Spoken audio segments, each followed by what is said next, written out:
les podcasts de l'Icolidago. L'Icolidago, c'est une association implantée à Mayotte qui accompagne la construction et la reconstruction sur l'île à travers la sensibilisation, la formation et l'échange de savoir-faire.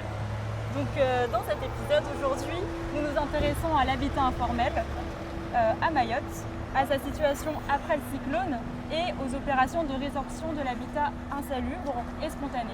Donc nous sommes aujourd'hui sur le terrain à Kaweni. Bonjour Kevin. Bonjour Aglaé. Est-ce que tu pourrais un peu te présenter et surtout présenter tes actions et ton rôle du coup dans cette thématique et ce sujet et comment tu l'abordes à travers ton travail? Donc, je suis Kevin Fati, directeur adjoint de la rénovation urbaine à la ville de Mamoudzou. La rénovation urbaine a un sujet spécifique, c'est le travail de renouvellement urbain à Kaweni, sur le village de Kaweni spécifiquement. Et dans ce cadre, il y a un certain nombre de projets qui sont mis en place, et donc notamment le travail sur l'habitat, mais également le travail sur les espaces publics et bien évidemment aussi les équipements publics qui viennent structurer le quartier.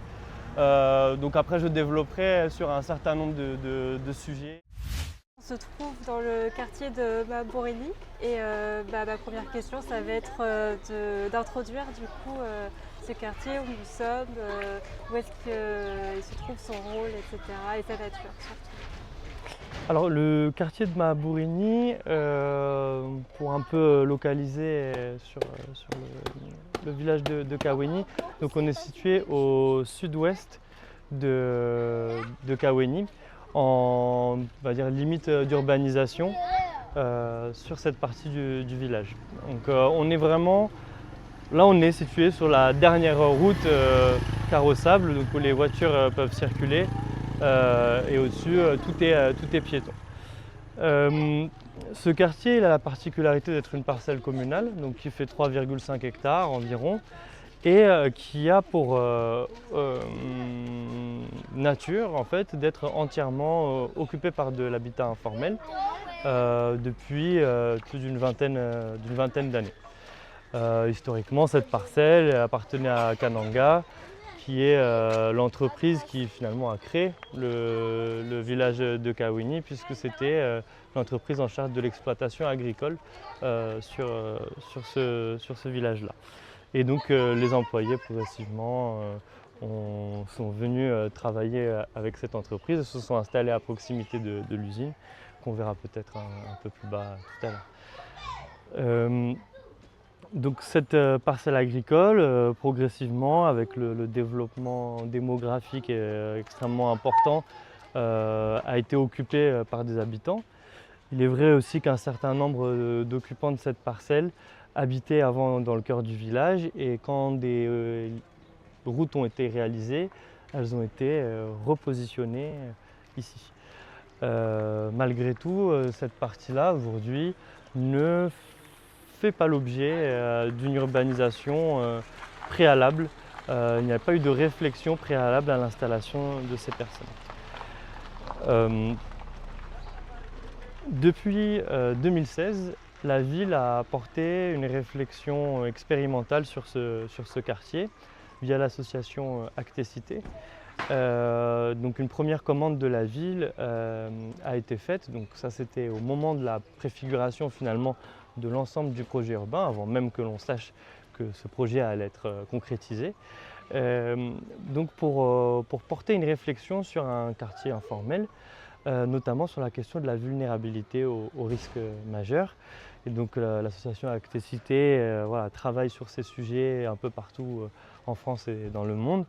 Et donc elle a obtenu un marché ici pour pouvoir dresser un premier portrait finalement, un diagnostic de la situation, on va dire, topographique, géographique du lieu, mais aussi de la manière dont les gens sont installés. Et puis progressivement de produire des guides, d'explications sur les choses à faire, à ne pas faire, sur les risques que présente telle ou telle pratique, notamment d'un point de vue sanitaire, d'un point de vue de l'installation d'une construction, sur une maison en bois, il faut faire des contreventements, voilà, un certain nombre de guides pratiques. Et de fil en aiguille, la vie a toujours souhaité finalement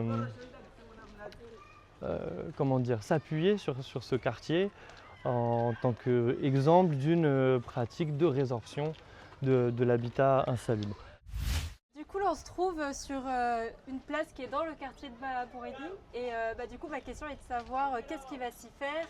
Et tu nous parlais tout à l'heure de ces abris, donc de ces structures qui permettraient d'être des lieux refuges pendant des catastrophes. Est-ce que c'est ce qu'il va y avoir ici? Et voilà, le rôle toujours de la ville dans les interventions qu'il y a dans ce tissu informel. Alors effectivement, donc là on est situé à Place Cacal. Donc Place Cacal, finalement, bien l'identifier, on va dire, dans le tissu urbain, il s'agit de l'espace accessible en voiture le plus à l'ouest du village de Kawéni, donc du secteur village, de la partie sud. Donc à cet endroit-là va être mis en place une de ces structures, mais également d'autres équipements. Donc notamment une borne fontaine va être installée, il va y avoir une laverie solidaire aussi en partenariat avec l'Académa, avec l'Interco qui développe ce dispositif sur les 2 communes de l'Interco. Et donc l'idée est vraiment de faire de cet espace finalement l'espace principal, majeur du quartier de Mahabouridi.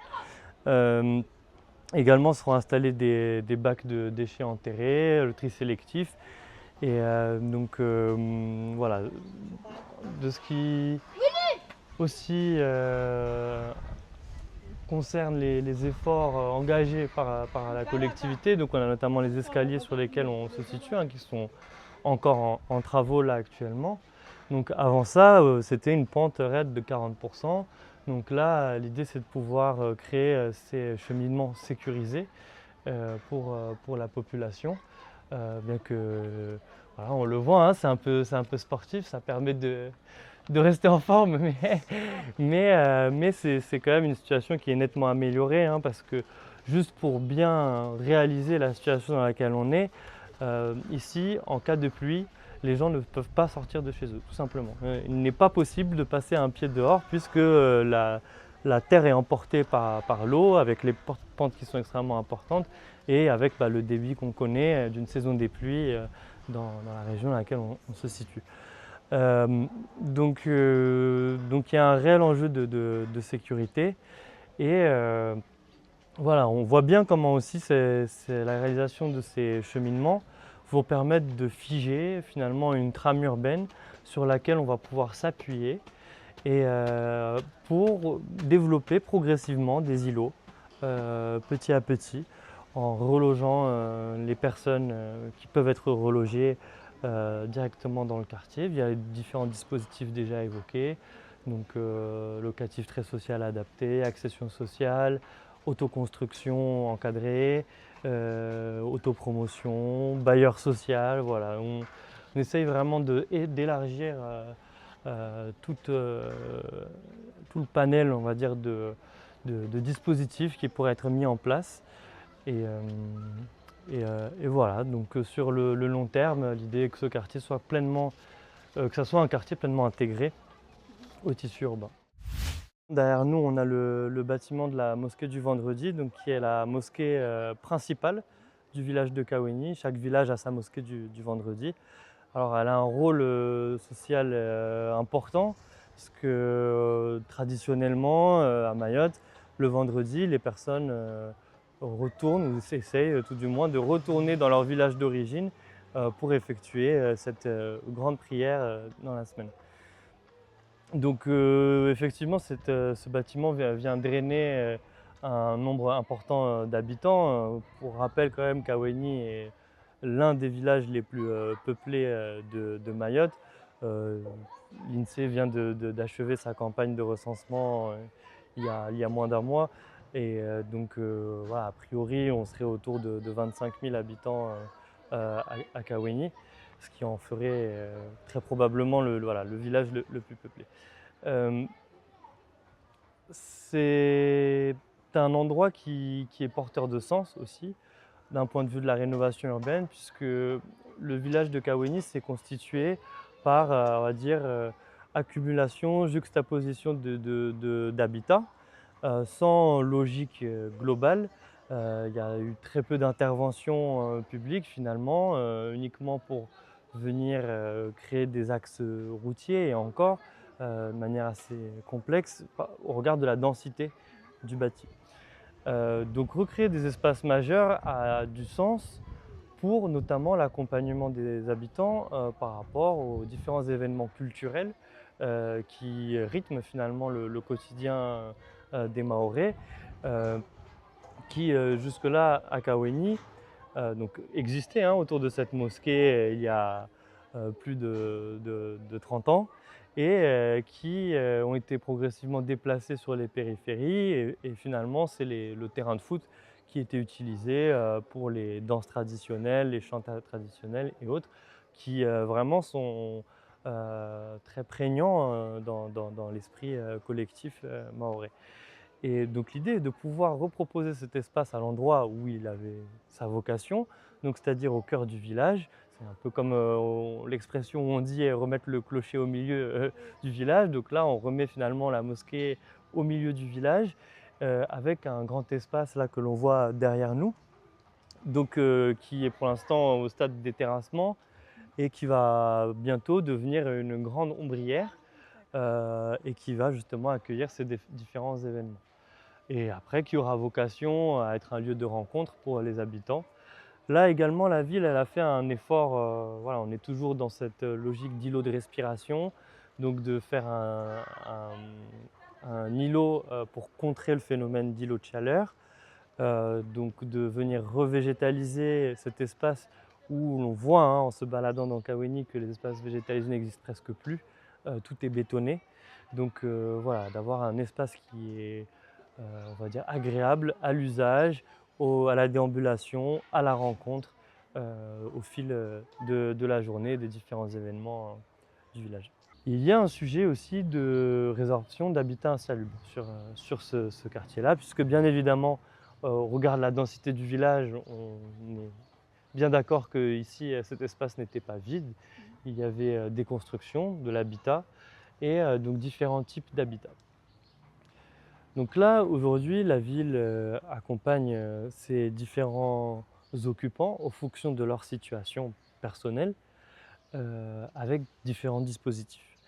Il y a les propriétaires fonciers qui soit souhaitent obtenir un échange de foncier, soit sont indemnisés pour leur foncier.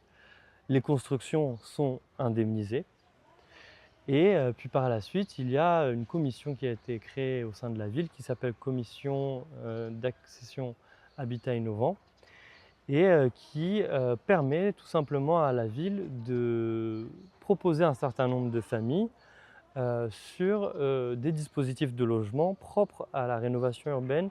Et donc les familles qui sont présentées dans ces commissions sont les familles qui sont directement concernées par les périmètres d'aménagement.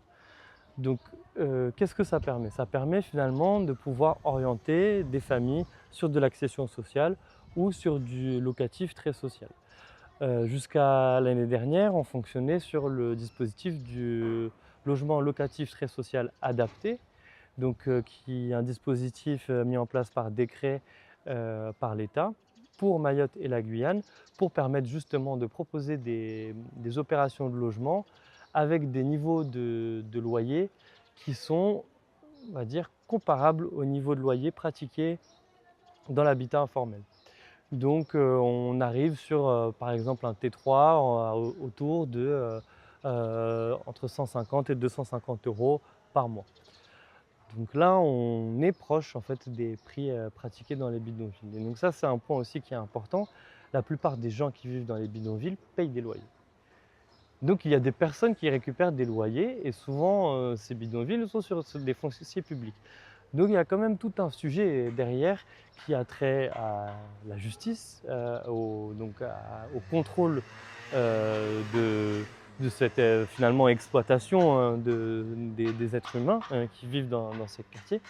Et donc voilà, il y a quand même un certain nombre de sujets différents qui ont lié à la justice, à la régularité de l'occupation et à trouver des solutions. Donc aujourd'hui, on a une opération en cours sur le dispositif du LLTSA, donc locatif très social adapté. Et aujourd'hui, le décret a pris fin en juin 2025 et nous sommes fortement en attente d'un remplacement de ce dispositif par la Direction générale des Outre-mer vers quelque chose de similaire ou d'équivalent, ou voire, on va le dire, de mieux, pour permettre de traiter directement ce sujet qui est quand même global à l'échelle de Mayotte, puisque comme j'ai pu le dire précédemment, on a presque 120 000 habitants, voire plus, qui habitent dans des situations d'habitat informel. Et là, on ne comptabilise pas les personnes qui habitent dans des bâtiments en dur, mais qui sont sans autorisation d'urbanisme. Là, derrière moi est située une parcelle sur laquelle il y avait de l'habitat informel. Donc les constructions qui étaient là n'étaient pas occupées, elles étaient utilisées par les personnes les commerçants de rue pour stocker. Finalement, la ville a travaillé pour un peu relocaliser ces personnes, donc via aussi leur structuration, sur un autre terrain à proximité pour pouvoir les remettre ici. Donc ici, l'objectif de la ville est de porter une initiative on va dire innovante à l'échelle du territoire, mais qui aussi, dans la conception du projet, nous a semblé pertinente à développer à Mayotte par rapport aux aspirations de la population. Donc il s'agit d'une parcelle qui est dédiée à de l'autopromotion. Donc l'autopromotion, qu'est-ce que c'est finalement? C'est des personnes qui se regroupent ensemble pour former une copropriété avec potentiellement des objectifs spécifiques, des orientations qui leur sont propres. On voit très régulièrement un engagement particulier sur les questions environnementales en France dans ce genre de dispositif. Là aujourd'hui, on va dire que la nature du dispositif est peu connue. Et donc c'est là où elle a une vocation un peu innovante sur le territoire de Mayotte.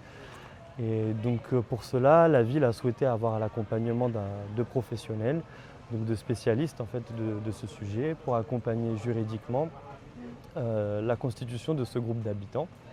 Et après, les habitants vont être autonomes sur l'identification de leurs besoins, comment va être leur appartement, et de mettre ça en cohérence avec effectivement aussi un besoin financier et des objectifs financiers acceptables en portage pour ces habitants. Malgré tout, la ville souhaite quand même maintenir une activité au rez-de-chaussée pour permettre de dynamiser le quartier et en fait de redonner finalement une activité qui existait de manière informelle, à savoir la réalisation d'un espace de marché, marché communal, pour lequel également l'assistant à maîtrise d'ouvrage accompagnera la ville sur sa structuration.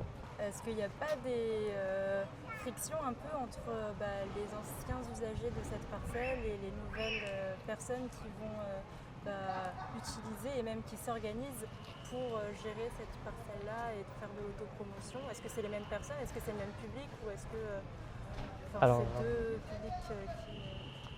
La question est très intéressante parce qu'effectivement, elle pose la question de la continuité finalement par rapport à une occupation précédente sur le quartier et ce qu'il va devenir. Il y a une volonté très forte de la ville de faire en sorte que les premiers bénéficiaires finalement de ces aménagements, donc de ce cadre rénové, puissent être les personnes qui habitaient ou habitent dans ce quartier. Donc effectivement, un certain nombre de personnes ont été délogées via des protocoles d'accord. Là, aujourd'hui, l'ensemble des personnes qui ont été délogées à l'amiable. Ça, c'est aussi important de le préciser. Donc il y a eu une entente, une indemnisation par rapport aux constructions existantes. Et elles ont également été orientées via une commission spécifique à la ville et au programme de renouvellement urbain pour intégrer des dispositifs de relogement et notamment ce dispositif-là. Donc la famille qui était occupante ici aujourd'hui est prioritaire sur l'intégration dans ce futur groupe de propriétaires d'un logement sur cette parcelle. Maintenant, bien évidemment, il y a toujours question de la régularité administrative des occupants. Nous, on ne peut pas finalement travailler avec des personnes qui sont de manière illégale sur le territoire. Donc il y a la régularité administrative, il y a la question de la capacité économique et bien évidemment aussi sur les indemnisations, nous avons bien présenté à ces personnes qu'il était intéressant de pouvoir mobiliser finalement l'indemnisation des constructions pour l'intégration dans différents dispositifs de logement par la suite. Aujourd'hui, voilà, il faut être réaliste, il faut essayer de proposer des solutions qui soient réalistes, c'est-à-dire qui engagent la réalisation de travaux, on va dire le plus rapidement possible, par cette approche qui pour moi est la numéro un. Déjà, la mise en protection des populations par rapport aux risques. Ça, c'est la base, l'essentiel. Après, le point qui est en parallèle, c'est de permettre de répondre aux besoins primaires de la population. Ça fait partie d'ailleurs d'un des axes numéro 1 du programme de renouvellement urbain à Kaweni, c'est de répondre aux besoins primaires. Donc on en est là en fait, à ce stade, et c'est un sujet qui est un peu exceptionnel dans le cadre des programmes de renouvellement urbain. Donc là, les besoins primaires, c'est quoi? C'est d'avoir un logement décent, c'est d'avoir l'accès à l'eau, à l'électricité, d'avoir l'accès à l'éducation. Un certain nombre d'enfants dans ces quartiers ne vont pas à l'école. Donc il y a tout ça qui est combiné. En fait, c'est une approche qui est multi-facteur, multi-thématique. Et donc maintenant, en termes de réponse, aujourd'hui, c'est vrai que on est assez limité, mais on est aussi dépassé par rapport à l'ampleur du phénomène. Et c'est là où je pense, voilà, ça sera mes mots et de manière subjective, je pense qu'il est irréaliste de se dire qu'en rasant un quartier, on va finalement permettre le développement cohérent de la structure urbaine et finalement la construction du territoire de manière formelle. Finalement, est-ce qu'on ne s'ajoute pas une étape? On rase, mais quelle est la capacité réelle de relogement du territoire? J'ai lu un article il n'y a même pas plus tard que hier qui indiquait qu'un décasage va être opéré à Sada. Sur ce décasage, il est bien précisé qu'il n'y a pas de possibilité de relogement sur le territoire pour les personnes qui vont être décasées. Alors, on entend, c'est une réalité du territoire, il n'y a effectivement pas assez de logements. Maintenant, en termes de développement urbain, qu'est-ce que ça engage, qu'est-ce que ça implique?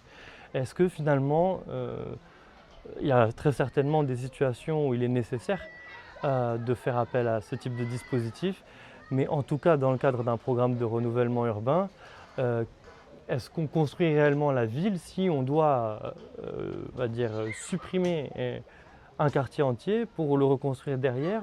Est-ce que finalement répondre à un besoin de la population du village? Est-ce que la réponse programmatique va être calibrée? Sachant qu'aujourd'hui, en termes de dispositifs de financement de logement social, et là, voilà, tu l'as réévoqué, il y avait un dispositif de logement locatif très social adapté. Il a été adapté parce que tout simplement, la population, même dans le logement locatif très social, n'est pas en mesure de financer, de payer un loyer pour ces logements-là. Donc il y a vraiment cette réflexion de se dire aujourd'hui, on a presque la moitié de la population qui vit dans des conditions économiques qui sont incomparables avec le reste du territoire national. Est-ce que du coup, il n'y a pas un dispositif spécifique à mettre en face? Et si c'est un dispositif spécifique à mettre en place, il faut aussi réfléchir, et c'est là où voilà, il y a une intelligence aussi constructive à mettre en place, parce que, et là je fais appel du coup aux architectes, il y a des logiques constructives à mettre en place qui sont plus économiques, qui sont des dimensionnements assez précis, qui permettent d'éviter un certain nombre de surcoûts. Il y a aussi une reproductibilité du mode constructif qui doit être mis en place. Personnellement, je suis assez opposé aux structures préfabriquées Algeco, qui sont des dispositifs industriels qui nécessitent de toute manière une adaptation par rapport au terrain, que ce soit en termes de confort climatique, acoustique, à l'intérieur, en termes d'habitabilité aussi, en termes d'implantation sur le site. On voit là, on parle de pente à 40%, il y a des sujets et je pense qu'il y a tout un secteur de la construction qui réfléchit de manière assez maligne finalement, de voir comment est-ce qu'on peut combiner autant les ressources locales que la construction adaptée d'un point de vue bioclimatique, avec voilà, des savoir-faire aussi, avec de la formation, avec de l'accompagnement aussi des habitants vers une situation personnelle, familiale qui est souhaitable, vers de l'éducation aussi. Et tout ça ne peut pas être réfléchi de manière segmentée, et c'est un tout. Quand on propose un morceau de ville, finalement, on propose un accompagnement global de la résorption de cet habitat informel.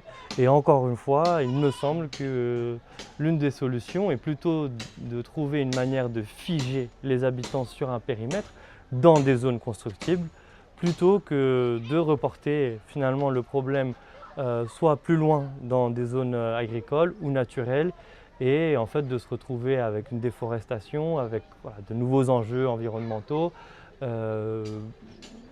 Il est essentiel aujourd'hui de figer la population et du coup également de figer l'augmentation de la population, ou d'être en capacité en tout cas de densifier les parties déjà formalisées.